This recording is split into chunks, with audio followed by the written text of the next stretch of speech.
अनामिका दोनों ही बहुत गरीब थे। उनके पास खाने के लिए भी कुछ नहीं होता था, इसीलिए वो दोनों भीख मांगते थे। इस तरह वो जिंदगी काट रहे थे। एक दिन शारदा सारे आभूषणों को पहनती है, फिर एक बड़े से डाइनिंग टेबल पे बैठती है। कई तरह के खाने के पदार्थ वहाँ पे रखे होते हैं और फिर वो अपने नौकर को चिल्ला के कहती है, अरे कहाँ मर गए? तुम लोगों को नहीं पता कैसे काम करना चाहिए? कहाँ हो? इधर आओ। इस तरह वो सबको डांट फटकार लगाती है। सब भाग के आते हैं और माफी मांगने लगते हैं। फिर उसके पसंदीदा प्लेट पे खाना परोसा जाता है। ये देखकर वो प्रसन्न हो जाती है। फिर अचानक से मिट्टी कीचड़ की छींटे उनके चेहरे पे आके गिरते हैं। तब उन्हें समझ आता है कि वो दोनों सड़क किनारे सो रहे थे। तुम तो बड़ी बेवकूफ हो। ऐसे कैसे बर्ताव कर सकती हो जैसे कि तुम्हारी गाड़ी है और कोई और आके मिट्टी पानी तुम पे छिड़क गया। छोड़िए सासू माँ, वो एक सपना था। मैं गहने जेवर से लदी थी। मेरे आसपास नौकर चाकर काम कर रहे थे। तरह तरह के खाने, पकवान, मीट, मछली सब रखे हुए थे टेबल पर। मैं बस खाने ही जा रही थी और ये आदमी सब बर्बाद कर दिया। क्या सासू माँ, ये सब हमारा सपना ही रहेगा। 2 वक्त ठीक से खाना तक नहीं मिलता। सब हमारी किस्मत है, किस्मत। सास बहू वहाँ से उठती है और चली जाती है। पास के एक तालाब में जाते हैं कपड़ों में लगे कीचड़ धोने के लिए। उस तालाब में कुछ महिलाएं थी। उन्हें देखकर कहती है, ए, तुम देख के भिखारी लग रहे हो। तुम तालाब में नहीं घुस सकते हो साफ सफाई के लिए। हमने क्या गलती की है? हम तालाब में क्यों नहीं जा सकते हैं? हम तो बस अपने कपड़ों से मिट्टी धोने आए हैं। हाँ, बहुत हो गया। पहले से ही तुम लोग गंदे हो और फिर साफ होने की क्या जरूरत है? ये मिट्टी साफ करने आए हो यहाँ? चलो चलो यहाँ से जाओ, जाओ यहाँ से। ऐसा कहकर वो उन दोनों को वहाँ से भेज देते हैं। बेचारी सास बहू दोनों बहुत दुखी हो जाती हैं। फिर वो वहाँ से चले जाते हैं। ईश्वर, आपने हमें गरीब क्यों बनाया? यहाँ रहने वाले भी हमें इसी नजर से देखते हैं। जरा सी भी उनके मन में हमारे लिए दया नहीं होती है। अनामिका ऐसा कहकर बहुत रोती है। फिर शारदा उससे कहने लगती है, परेशान मत हो अनामिका। ईश्वर ने हमारे सारे जायदाद लेके हमें जिंदा क्यों छोड़ा पता है तुम्हें? हमारे द्वारा लोगों को कहने के लिए। अब हम वैसा ही करेंगे। गरीबी की वजह से हम अब भीख नहीं मांगेंगे, कठिन परिश्रम करेंगे। सोचो इस बारे में अनामिका कि कैसे हम अपनी खोई हुई इज्जत उन गांव वालों के सामने वापस ला सकते हैं। हम हट्टे घट्टे स्वस्थ होने के बावजूद अभी तक कभी परिश्रम नहीं की।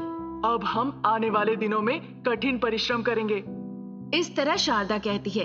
उसकी बातें सुनकर अनामिका भी अपनी सहमति जताती है। जैसा उन दोनों ने सोचा था, दोनों ने ही बहुत कोशिश की काम पाने के लिए, पर किसी ने भी उन्हें काम नहीं दिया। सासू माँ को जब कहीं काम नहीं मिला, वो एक होटल के सामने के पेड़ में जाके नीचे बैठ गई। हे भगवान, बहुत भूख लगी है। अच्छा होता अगर कहीं काम मिल जाता तो। बहुत कठिन समय है, हमें रास्ता दिखाओ ईश्वर। पता नहीं बेचारी बहू रानी कहाँ है, कहाँ वो दर बदर काम के लिए भटक रही है।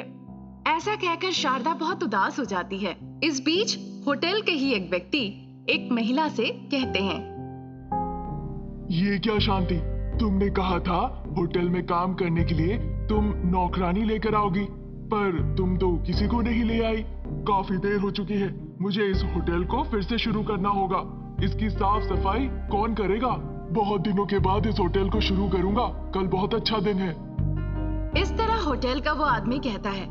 उनकी बातें सुनकर शांति कहती है, अरे सर, आज तो त्योहार है, कोई काम पर नहीं आया तो मैं क्या करूं? उनकी बातें सुनकर शारदा वहां चली जाती है और कहने लगती है, बाबू आप कुछ पैसे दे दो, मैं सब साफ सफाई कर दूंगी। शारदा कहती है। उसकी बातें सुनकर शांति कहने लगती है, बाबू एक और लड़की है जो काम ढूंढ रही थी, वो कहीं आसपास ही होगी, मैं उसे ढूंढ कर ले आती हूँ, फिर हम तीनों मिलके सब साफ सफाई कर देंगे। वो होटल वाला उनकी बातों पर तैयार हो जाता है। शांति जिस लड़की को ढूंढ के ले आती है वो कोई और नहीं, अनामिका होती है। अनामिका वहाँ शारदा को देखकर बहुत खुश होती है। वो तीनों मिलके सारे बर्तन साफ करते हैं। इस वजह से मालिक उन्हें पैसे देते हैं। फिर अनामिका शारदा जाके उनसे कहती है, मालिक आप हमें कुछ काम दे दीजिए, हम यहाँ रोज काम करेंगे। तुम दोनों यहाँ रहकर काम कर सकते हो, उनकी बातों पर वो भी तैयार हो जाते हैं। फिर मालिक शांति से कहते उन्हें दूसरे कर्मचारी की जरूरत नहीं। अनामिका शारदा दोनों वहीं पे काम करने लगते हैं। कुछ ही दिनों में वो अपने कुछ पैसे इकट्ठे कर लेते हैं और फिर खुद का एक छोटा सा होटल शुरू करते हैं। उनका नाम चारों तरफ फैलने लगते हैं क्योंकि उनका भोजन बहुत स्वादिष्ट होता था। होटल भी धीरे धीरे बढ़ने लगता है। अनामिका और शारदा बहुत पैसे बना लेती हैं। वो छोटा सा होटल 5 स्टार होटल में बदल जाता है। गांव के सारे लोग वहीं जाने लगते हैं। जो भी अनामिका और शारदा को घृणा की नजरों से देखते थे, आज वो उनकी तारीफ कर रहे थे। ये देखकर अनामिका शारदा मन ही मन बड़े खुश होते हैं। वो लक्ष्मीपुर गांव था। वहां शारदा और अनामिका सास बहू रहा करती थी। शारदा बहुत ही ढीठ किस्म की महिला थी। अनामिका बहुत ही शांत और अच्छे स्वभाव की थी। अनामिका की शादी के 5 साल हो चुके थे, फिर भी कोई बच्चे नहीं थे उसके। इस वजह से शारदा उसे बात बात पर डांटती थी और ठेस पहुंचाती थी। अनामिका के पति खेत में काम करता था और फसल बेच के जो पैसे मिलते थे उसी से जीविका चलाता था। एक दिन शाम के वक्त शारदा अनामिका को लेकर गोद भराई के रस्म के लिए शालिनी के घर गई। आओ आओ भाभी, इतनी देर से क्यों आई? हाँ बहन। भाभी, तुम कुछ अच्छी खबर नहीं सुनाओगी? इसके अलावा और कोई कमी नहीं है जिंदगी में। तुमने देखा है ना, खाने और सोने के अलावा और कुछ नहीं है। क्या फायदा? मैंने अपने बेटे को कितना डांटा, कितनी दफे कहा, फिर भी उसे कोई अकल नहीं। उसे कहा कि दूसरी शादी कर लो, वो तुम्हारे बेटे बेटी को जन्म देगी, पर उसे कोई मतलब ही नहीं। तो मैं क्या करूं? तुम्हारे बेटे में क्या कमी है भाभी? अच्छा देखने में है, पैसे अच्छे कमाता है। अगर उसे फिर से शादी करने का मन हो तो बताइएगा, मैं लड़की ढूंढूंगी उसके लिए। वो भी उस औरत के लिए जो उसे एक बच्चा पैदा करके नहीं दे सकती। मान गए भाभी, तुम्हारे बेटे को तो नमस्ते करना चाहिए। सब उस लड़की का जादू है, पता नहीं क्या कर रखा है उस पर। डांटने से भी कोई फायदा नहीं होता। इस तरह शारदा और शालिनी बातें कर रहे थे जब शालिनी की बहू को चूड़ियां पहनाने गई थी अनामिका। तुरंत शालिनी कहने लगती है, वही रुको, तुम गर्भवती तो हो नहीं पाए, तुम्हें किसी समारोह में नहीं जाना चाहिए, नहीं पता? तुम्हारी सासू माँ को अपने साथ तुम्हें लाना ही बहुत बड़ी भूल है। ऊपर से तुम जा जाके नियम पालन कर रही हो। हाँ, तुम नहीं चाहती हो क्या मेरी बहू शांति से एक अच्छे बच्चे को जन्म दे? निकलो यहाँ से। इस तरह वो अनामिका का अपमान करती है। अनामिका रोते रोते वहां से अपने घर चली जाती है।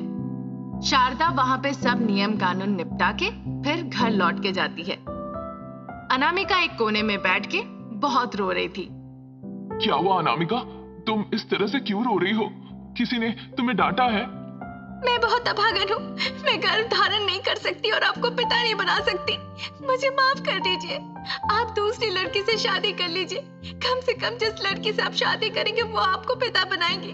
मेरी बात सुनिए और दूसरी शादी कर लीजिए। अब ऐसा क्या हो गया? तुम इस तरह से क्यों बात कर रही हो? ये मुद्दा कहाँ से आया? दूसरी शादी की बात तो हमने कभी नहीं छेड़ी। जरूर तुमसे किसी ने कुछ कहा है। कोई क्यों कहेगा? और ये नहीं कि किसी ने कुछ कहा है, पर तुम कितने दिनों तक ऐसे ही रहोगे? मैं किसी भी तरह गर्भ धारण नहीं कर सकती और तुम्हारे परिवार को उत्तराधिकारी तो चाहिए ना। इसीलिए मैंने बहुत सोच समझकर ये फैसला लिया है रमेश। तुम जो भी कहो, मैं दोबारा शादी नहीं करूंगा। हालांकि बच्चे ही दुनिया नहीं है। सिर्फ इसलिए कि हमारे बच्चे नहीं है, मेरा प्यार तुम पे कम नहीं होगा। इस विषय को फिर कभी मेरे पास मत लाना। मैं इस बारे में बात नहीं करना चाहता। इस तरह से कहकर रमेश अंदर चला जाता है। अगले दिन सुबह शारदा अनामिका को बुला के कहती है, तुमने देखा ना, तुम्हारी वजह से मुझे कितनी खरी खोटी सुननी पड़ती है पड़ोसियों से। इस तरह से जीने से तो बेहतर है कि तुम मर जाओ। कम से कम मैं बेटे की दूसरी शादी तो करा सकूं।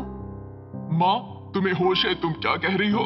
मर जाना हर बात का समाधान नहीं है। आइंदा ऐसी बातें मत करना।